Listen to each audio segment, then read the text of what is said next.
Bismillahirrahmanirrahim. Assalamualaikum warahmatullahi wabarakatuh. Alhamdulillah, wassalatu wassalamu ala rasulillah wa ala alihi wa sahbihi wa man wala wa ba'du. Saudara-saudariku, saya Andi Hidayat ingin menyapa dan mendoakan Anda semua, kita semoga senantiasa disehatkan oleh Allah Subhanahu wa taala, diberikan kemudahan dalam beraktivitas dan diberkahi dalam setiap aktivitas kita. Hari-hari ini telah masuk banyak pertanyaan, pesan kepada kami terkait dengan pelaksanaan ibadah dalam kondisi tersebarnya wabah, khususnya terkait dengan COVID-19 atau virus corona. Saya melalui ini ingin menegaskan, khususnya bagi umat Islam, bahwa dalam kehidupan berbangsa, bernegara, dan konteks ibadah berjamaah, kita memiliki wakil di Majelis Ulama Indonesia untuk memberikan pandangan dan solusi bagi persoalan keumatan, sehingga tidak setiap orang bisa memberikan fatwa pada situasi-situasi yang dibutuhkan wakil umat untuk memberikan pandangan. Dan dalam hal ini, di tangan saya saat ini telah ada keputusan fatwa dari Majelis Ulama Indonesia, setidaknya ada 10 lembar di sini.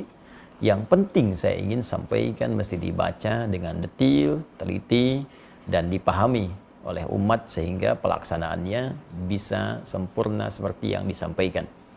Karena kami menduga ada sebagian informasi ini yang sampai, sebagian tidak sampai, sehingga menyebabkan kegelisahan, kepanikan, ketidaktahuan, bahkan ketidaksempurnaan dalam menunaikan ibadah yang dimaksudkan. Saya mohon izin untuk bisa berkontribusi menyampaikan fatwa ini sehingga bisa lebih meluas dengan baik, dipahami oleh masyarakat, dan bisa kita amalkan sesuai dengan ketentuan syariat agama kita. Fatwa Majelis Ulama Indonesia nomor 14 tahun 2020 tentang penyelenggaraan ibadah dalam situasi terjadi wabah COVID-19. Ya, bismillahirrahmanirrahim. Komisi Fatwa Majelis Ulama Indonesia MUI setelah menimbang dan seterusnya, mengingat dan seterusnya. Jadi di sini ada adab atau kaidah-kaidah fatwa yang memang mesti disusun demikian, dan ini sudah standar dari mulai pertimbangan kasusnya seperti apa, mengingat ini terkait dengan dasar hukumnya, baik firman Allah ataupun hadis-hadis Nabi Sallallahu Alaihi Wasallam. Jadi nanti Anda bisa lihat dasar dalil argumentasinya, karena seorang alim, apalagi kumpulan semuanya menjadi ulama, tentu tidak akan berfatwa sembarangan kecuali mengacu pada dasar hukum. Ini disebutkan di sini dari halaman pertama, dalil-dalilnya. Ya, hadis-hadisnya bahkan ada terjemahannya, kita bisa akses dan bisa baca bersama sampai disebutkan ke 5-6 halaman pertama. Ya, 5 halaman masih dalil, ini fase mengingat, sampai di halaman ke-6 memperhatikan. Nah, jadi ada dalil sampai 6 halaman, Al-Quran, hadis, kemudian kaidah-kaidah fikih, usul fikih. Nah, jadi tidak boleh sembarangan orang ngasih fatwa, kalau tak tahu kaidah jangan memberikan fatwa. Jadi Al-Quran sumber hukum, hadis sumber hukum. Bagaimana sumber itu menjadi produk hukum, ada kaidah. Nah, sehingga menjadi produk fikih yang bisa kita amalkan bersama. Ini kaidahnya disebutkan, kemudian memperhatikan pendapat-pendapat ulama. Jadi merujuk sehingga semua keilmuan ini aspeknya punya sanad, bersambung kepada ulama-ulama sebelumnya yang mendekati kepada isyarat-isyarat Nabi Sallallahu Alaihi Wasallam. Jadi penting merujuk kepada ulama-ulama untuk mengamalkan hadis Nabi, ya. Wa innamal ulama warathatul anbiya, dan ulama itu pewaris nabi, ya, para nabi, khususnya Nabi Muhammad sallallahu alaihi wasallam. Jadi setelah kemudian memperhatikan pendapat para ulama sebelumnya, kasus-kasus yang terjadi sebelumnya, karena penanganan wabah kekinian itu tidak akan pernah terlepas dari situasi wabah di masa lalu yang pernah terjadi, dan bagaimana penanganan fikihnya, dari situ kemudian dirujuk sampai keluarlah di halaman ke-8 tentang fatwa hukumnya, menetapkan. Saya mohon izin untuk masuk ke dalam langsung fatwanya dan langsung membacakan sehingga kita mengetahui dengan baik. Memutuskan menetapkan fatwa tentang penyelenggaraan ibadah dalam situasi terjadi wabah COVID-19. Nah, ini penting dibaca secara keseluruhan. Pertama, ketentuan umum.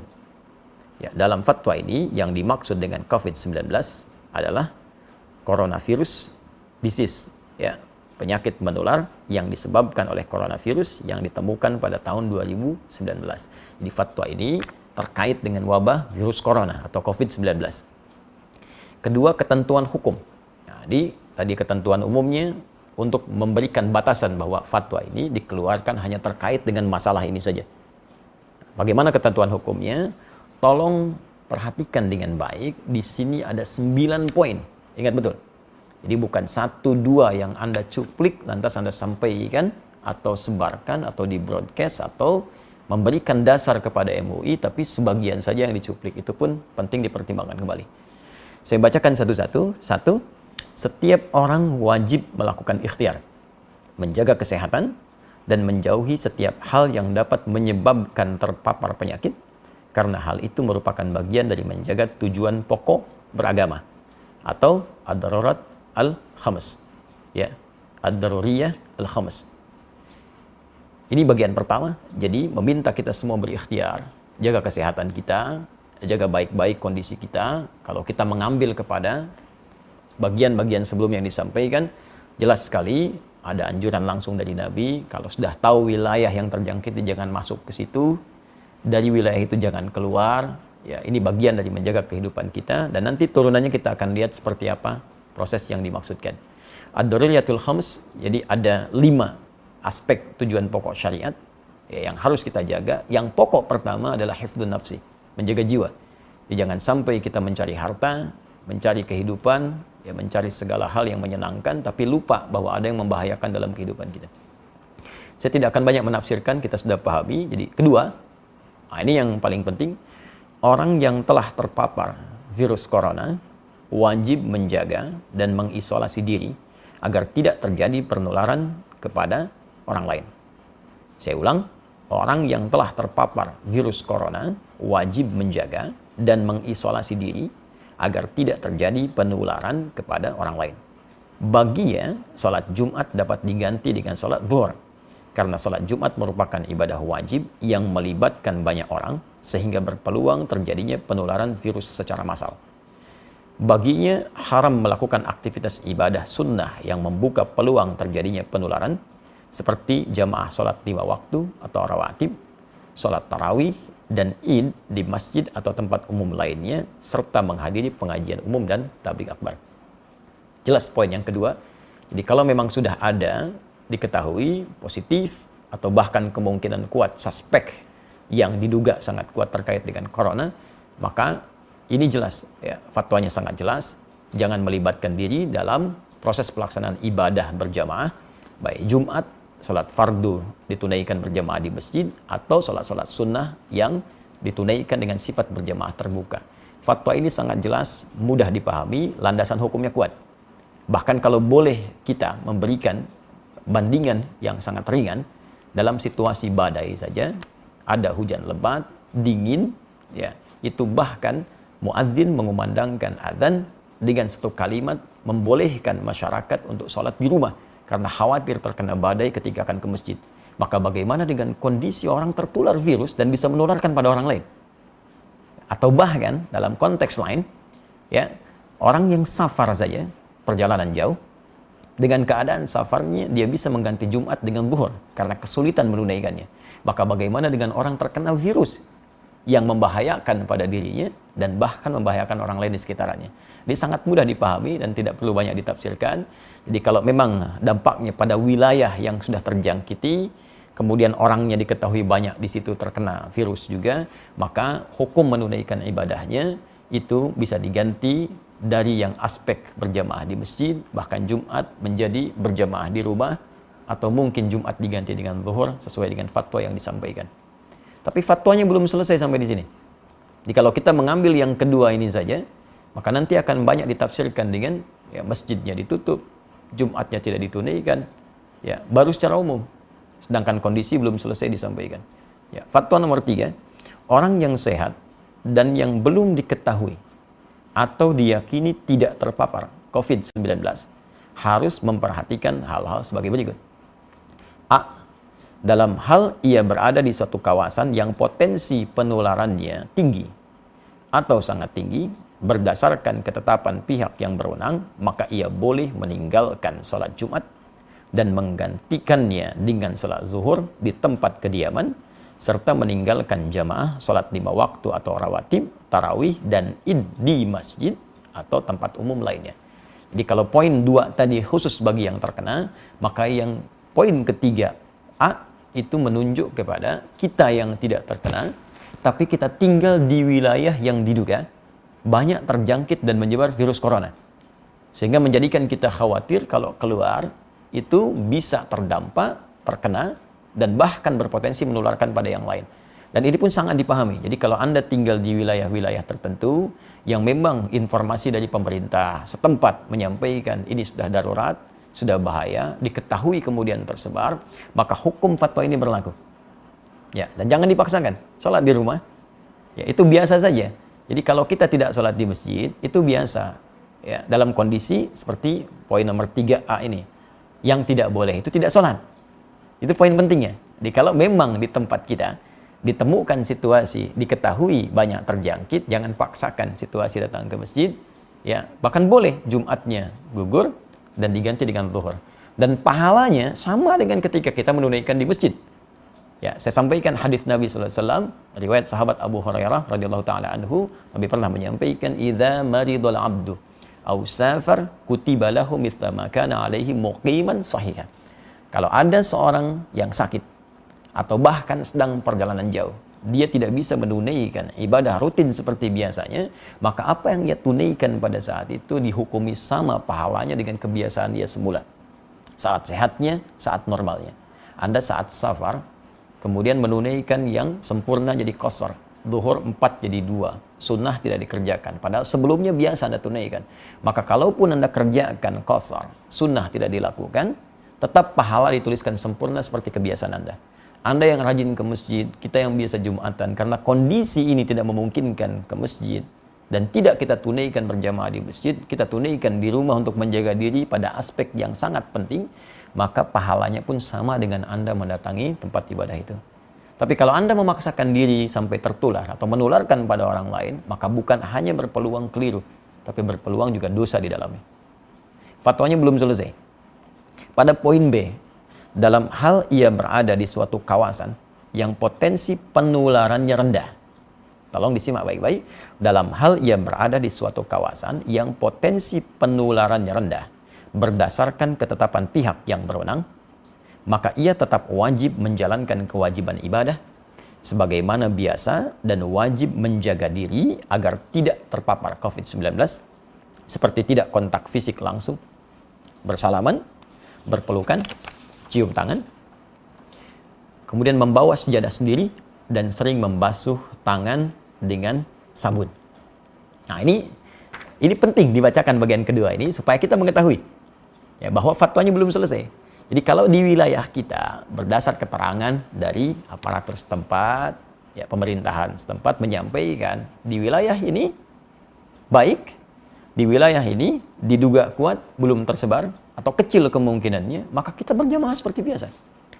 Ini tidak harus menutup tempat ibadah. Jumat berlangsung, ya ibadah 5 waktu berlangsung, dan kehati-hatian tadi kita lakukan.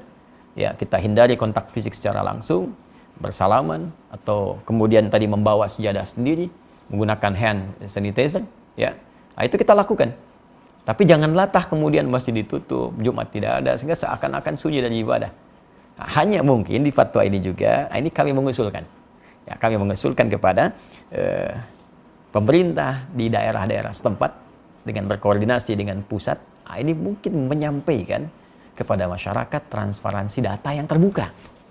Sehingga tidak terjadi kepanikan di masyarakat dan mengetahui tempat ini ada suspek, tempat ini aman, sehingga dengan itu masyarakat mudah untuk bisa menentukan sikap sehingga tidak hadir kepanikan. Nah, saya tidak tahu nih tempat saya aman atau tidak. Nah, karena itu kita aktif untuk bisa bertanya apakah di tempat kita situasinya seperti apa, amankah atau kurangkah atau berbahayakah. Ya, ini ada sebagian tempat yang sudah cukup bagus mengupdate kepada kita ya, situasi perkembangan coronanya, ya saya ambil, dan ini menjadi patokan bagi kita untuk bisa mempraktekkan fatwa Majelis MUI ini, Majelis Ulama Indonesia ini. ya untuk bisa mempraktikkan fatwa Majelis Ulama Indonesia ini. Ya, daerah mana yang berlaku poin 3A, daerah mana berlaku poin 3B. Sambil contoh misalnya ini kita bisa akses bersama tentang penyebaran corona di Jakarta. Ya, ini sudah di-upload jadi informasi terbuka bagi publik. Jadi ada di corona.jakarta.go.id. Ini disebutkan peta sebaran kasus positif COVID-19 DKI Jakarta. Ya. Jadi sampai hari ini ya disebutkan teman-teman sekalian, ini petanya sudah merah semua tuh. Dan dijelaskan. Ya, ke bawah dijelaskan kelurahannya di mana, rumah sakit penanganannya di mana, hasil pantauannya sampai tanggal kemarin 18 Maret pukul 18 seperti apa, jumlah kasusnya berapa, positif titik kelurahan bagaimana, yang menunggu hasil, yang positif bisa kita akses. Bahkan Anda tinggal di mana, ini tinggal diklik titik merahnya, tuh, keluar. Kelurahan mana, terjangkit atau tidak, tapi ini kondisinya kita bisa tetapkan melalui Fatwa Majelis Ulama Indonesia, masuk kondisi yang mana. Kalau sudah merah seperti ini semua, saya kira bisa diusulkan Majelis Ulama setempat di wilayah Jakarta duduk dengan pemerintahan Provinsi DKI Jakarta, lantas memberikan himbauan pada masyarakat sesuai situasi kondisi ini. Ini yang bisa kita lakukan. Dan daerah-daerah lain berkoordinasi ya, dengan pusat, diberikan instruksi yang jelas, dari wilayahnya kemudian memberikan gambaran ke masyarakat. Pertimbangan-pertimbangan lain kita serahkan ya, pada pengelola dan pengatur stakeholder di bangsa, di negara. Tapi kewaspadaan kita sebagai tanggung jawab bagian dari masyarakat, kita turut aktif untuk bisa mengimplementasikan instruksi dimaksud dengan barangkali menjaga diri kita dan menyesuaikan dengan kondisi-kondisi tadi. Kita bertanya, Anda yang di Jawa, Jawa Barat, Jawa Tengah, Jawa Timur, Jakarta, Jogja, dari Sabang sampai dengan Merauke, kita ketahui wilayah kita, baru kita terapkan fatwa yang dimaksudkan ini. Dan disinilah pentingnya para ulama juga dilibatkan untuk memberikan pendampingan ke masyarakat. Ya, saya ingin tegaskan situasi sekarang ini berdampak luas ke fikih. Ya, sekarang yang tingkat meninggal tadi disebutkan di Jakarta sudah 15. Nah, bagaimana cara menyolatkannya? Cara memandikannya? Bahkan ada beberapa kasus di masyarakat yang masuk rumah sakit, kemudian juga sudah tidak tertampung. Ada lagi yang lebih ekstrim, akan disolatkan, dikuburkan, masyarakat tidak menerima karena takut tertular. Nah, ini saya kira kita, para ulama, para ustadz juga mesti terpanggil untuk membantu, bersinergi, dan memberikan pendampingan ke masyarakat, dan berkoordinasi dengan wilayah pemerintahan dengan baik, sehingga kita terjadi kesatuan, perpaduan, dan sinergi yang baik, satu dengan yang lainnya. Kemudian, saya bacakan fatwanya, ya. Dalam kondisi dalam kondisi penyebaran COVID-19 tidak terkendali di satu kawasan yang mengancam jiwa, umat Islam tidak boleh menyelenggarakan sholat Jumat. Saya bacakan, umat Islam tidak boleh menyelenggarakan sholat Jumat di kawasan tersebut sampai keadaan menjadi normal kembali, dan wajib menggantikannya dengan sholat zuhur di tempat masing-masing. Demikian juga tidak boleh menyelenggarakan aktivitas ibadah yang melibatkan orang banyak dan diyakini dapat menjadi media penyebaran COVID-19 seperti jamaah sholat 5 waktu atau rawatib, sholat tarawih dan id di masjid atau tempat umum lainnya, serta menghadiri pengajian umum dan majlis taklim. Ini nomor 4 ini dalam kondisi penyebaran COVID-19 tidak terkendali. Artinya memang sudah mewabah luas, tidak bisa ditangani sama sekali, maka fatwa ini berlaku. Dan ini sudah tidak perlu kita berfatwa lagi. Jadi kalau orang-orang tak paham, sudah diam saja. Ikuti instruksinya, karena ini sudah orang yang pakar yang berbicara. Ya, kadang-kadang kita ini suka aneh. Masalah ekonomi, kita ikut ekonom. Masalah hukum, kita ikut ahli hukum. Ya, masalah untuk bisnis, kita ikut pebisnis. Tapi kalau urusan agama, semua bisa berfatwa. Nah, maka saya tegas ingin menyampaikan, kalau tidak punya ilmu, tak paham, sudah ikuti instruksi yang ada, jangan bikin fatwa masing-masing. Nah, jangan sampai Anda bisa mengatakan misalnya, mohon maaf, ini kan bagian dari ibadah itu wajib kalau wafat sedang dalam keadaan sholat. Wafat itu tidak ada kaitan dengan virus atau yang lain. Kalau sudah tiba ajal ya wafat. Tapi ketentuan syariat mesti kita ikuti. Nabi saja meminta kita untuk menjaga diri. Anda bukan Nabi, bukan Rasul, menganjurkan sesuatu yang bertentangan. Maka itu sangat hal yang tidak diharapkan. Mohon izin saya meneruskan. 5, dalam kondisi penyebaran COVID-19 terkendali. Nah ini, tolong catat juga ini. Dalam kondisi penyebaran COVID-19 terkendali, umat Islam wajib menyelenggarakan sholat Jumat dan boleh menyelenggarakan aktivitas ibadah yang melibatkan orang banyak seperti jamaah salat 5 waktu atau rawatib, salat tarawih dan id di masjid atau tempat umum lainnya, serta menghadiri pengajian umum dan majlis taklim dengan tetap menjaga diri agar tidak terpapar COVID-19. Nah, jadi kalau di wilayah-wilayah yang diketahui, ya sekali lagi, transparansi data, informasi yang dibuka ke publik, setidaknya menyampaikan di wilayah ini terpapar, wilayah ini tidak. Sehingga kita bisa petakan, oh ini yang tidak, yang aman, maka berlaku fatwa yang ini. Ini yang terkendali, tetap Jumatan. Masjid dibuka. Jadi jangan sampai syiar-syiar ibadah itu hilang, tertutup. Nah, jangan dipukul rata fatwa ini bagi semua kondisi yang sekiranya terjadi perbedaan keadaan di dalamnya. 6. Pemerintah menjadikan fatwa ini sebagai pedoman dalam menetapkan kebijakan penanggulangan COVID-19 terkait dengan masalah keagamaan dan umat Islam wajib menaatinya. Nah, ini sudah tidak perlu saya tafsirkan. Tentunya fatwa ini sudah sampai ke pemerintah kita.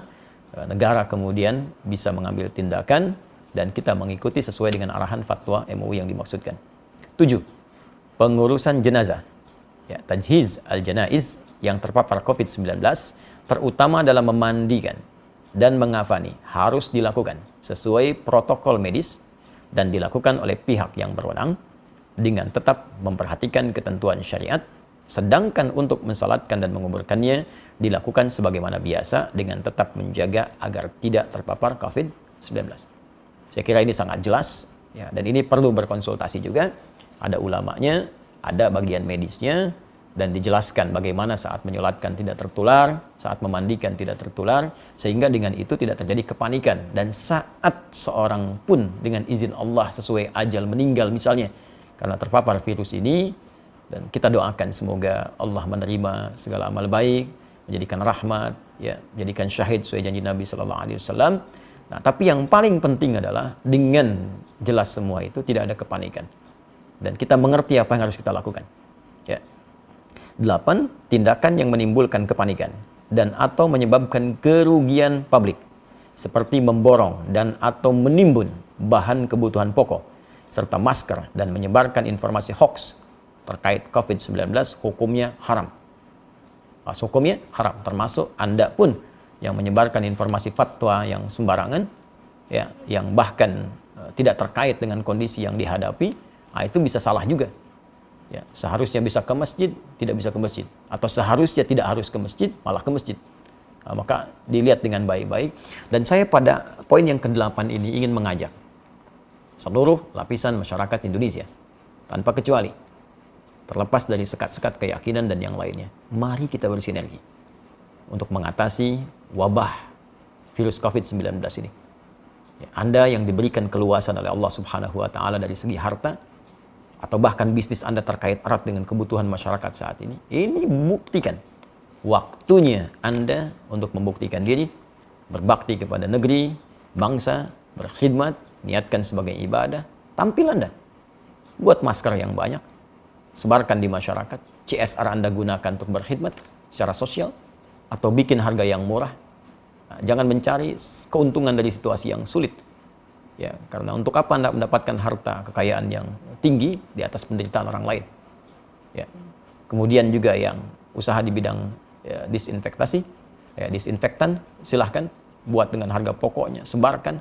Kalau perlu kita bikin bilik-bilik kemudian di sosial di masyarakat sehingga orang bisa diberikan disinfektan, ya, dengan cukup baik, menemukan hand sanitizer di berbagai tempat sehingga kita bisa tekan sesuai dengan kemampuan kita. Apa yang bisa kita kerjakan, passion yang kita dapati, kita bersinergi. Dan ini bukan saatnya untuk kita saling mencari peluang, ya, mencela, menjatuhkan. Ya, negeri kita perlu persatuan untuk mengatasi wabah ini. Kalau kita memang ingin terbebas, ya, kecuali kalau orang-orang punya kepentingan-kepentingan lain, ya, tentunya Allah akan memberikan jalan keluar kepada kita dengan cara yang paling baik. Terakhir, 9. Umat Islam agar semakin mendekatkan diri kepada Allah Subhanahu wa Ta'ala dengan memperbanyak ibadah, taubat, istighfar, zikir, membaca kunut nazilah di setiap salat fardu, memperbanyak salawat, sedekah, serta senantiasa berdoa kepada Allah Subhanahu wa Ta'ala agar diberikan perlindungan dan keselamatan dari musibah dan mara bahaya. Ya, daf'ul bala, khususnya dari wabah COVID-19. Inilah 9 poin yang disampaikan, dan bagian terakhir khususnya bagi kita umat Islam sangat penting kita lakukan. Karena semua solusi akan kembali kepada Allah Subhanahu wa taala. Al-Quran surah kedua Al-Baqarah ayat 156. Alladzina idza asabatuhum musibah qalu inna lillahi wa inna ilaihi rajiun. Orang-orang hebat itu, orang-orang sabar, orang-orang terbaik itu ketika diuji dengan musibah apapun, maka ia kembali kepada Allah untuk meminta solusi. Kita tingkatkan ibadah, amalkan doa-doa yang disebutkan dalam Al-Quran, amalkan doa-doa yang disampaikan oleh Nabi, dan indahnya dalam Islam, bahkan kita sudah mendapatkan tuntunan lengkap dalam kehidupan, bahkan terkait hal yang belum kita alami di masa-masa selanjutnya. 15 abad yang lalu, Nabi sudah menginfokan akan datang wabah. Sekarang kita tahu situasinya, dan bahkan Nabi ajarkan kalimat-kalimat untuk bisa kita amalkan. Baca zikir pagi, petang, baca doa-doa dalam Al-Quran, yang dengan itu insya Allah terhindar kita dari wabah dengan izin Allah Subhanahu wa ta'ala. Terakhir rekomendasi. Ya, pemerintah wajib melakukan pembatasan super ketat terhadap keluar masuknya orang dan barang ke dan dari Indonesia kecuali petugas medis dan barang kebutuhan pokok serta keperluan emergensi. 2. Umat Islam wajib mendukung dan menaati kebijakan pemerintah yang melakukan isolasi dan pengobatan terhadap orang yang terpapar COVID-19 agar penyebaran virus tersebut dapat dicegah. 3. Masyarakat hendaknya proporsional dalam menyikapi orang yang suspek atau terpapar COVID-19. Oleh karena itu, masyarakat diharapkan bisa menerima kembali orang yang dinyatakan negatif dan atau dinyatakan sudah sembuh ke tengah masyarakat serta tidak memperlakukannya secara buruk. Kemudian ketentuan penutup. 1. Fatwa ini mulai berlaku pada tanggal ditetapkan dengan ketentuan jika di kemudian hari membutuhkan penyempurnaan akan disempurnakan sebagaimana mestinya. 2. Agar setiap muslim dan pihak-pihak yang memerlukan dapat mengetahuinya, semua pihak dihimbau untuk menyebarluaskan fatwa ini. Dan apa yang saya sampaikan ini menaati, mengikuti himbauan, khususnya di poin yang keempat, ketentuan penutup, berkontribusi dalam menyebarluaskan fatwa ini sehingga diketahui oleh masyarakat dan bisa kita taati dan jalankan khususnya bagi umat Islam di seluruh wilayah Indonesia yang kita cintai ini. Ditetapkan di Jakarta pada tanggal 21 Rajab 1441 Hijrah, 16 Maret 2020. Majelis Ulama Indonesia Komisi Fatwa, Ketua Profesor Dr. Hasanuddin AF, Sekretaris Dr. Haji Muhammad Asrul Ni'am Saleh MA.